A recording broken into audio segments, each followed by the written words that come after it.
يحييكم الله انتم الوالدين، الجاليه المغربيه كامله. رانا خرجت بهذوك الفيديوهات، رانا ما قاريش وما عارفش، وانا رانا مريض وقبح الله والفقر. وانتم كتشوفوا الحاله مع كريم مريض ديال الوسطات، ورانا كبير ديال العمر ديالو 60 سنه قدامها وكيدير السلسله وكياكل بحال الكلب وتيدير بحال الكلب. انا بنتك فاش غتمشي للمدرسه اش غادي يقولوا ليها؟ يقولوا يا بنت الكلب، غادي يقولها باك تيسعدك تيولي كلب، لان هذاك المشقوق ديال التليفون ما خطا حتى دار. واش انت اب؟ واش انت اب اللي كدير هذا المحتوى انك تسعد بنتك وتمرمد؟ اش المستقبل خليتيه لبنتك؟ اش المستقبل خليتيه لبنتك؟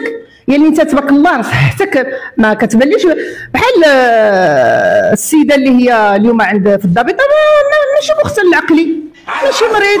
اذا كتعمد انك دير راسك مختل العقلي، انك عندك داك المرض، انك وليتي كلب، ومرات كتحط لك بالسلامه داك الغطار كتاكل بحال الكلب، والسلسله عاقدينها، والكاميرا شكون كيصور اللي راح لاحظ الكاميرا كاينه واحد شي شخص اللي كيصور، يعني كان عصابه المصور والام والاب والطفل الضحيه. اذا شوف شحال من اشخاص كيستغلوا هذيك الطفله وتيستغلوا داك الظروف ديال هذيك الطفله.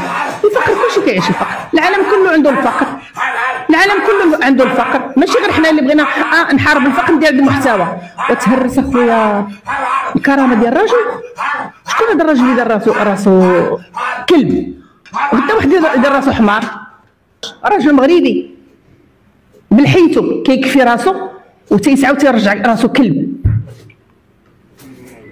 وشكون؟ اب ديال بنيته كتمشي للمدرسه كتسعى بالحوايج. الناس شكون اللي صافط لها بيجامه ولابسه بيجامه صفراء وسريول، والام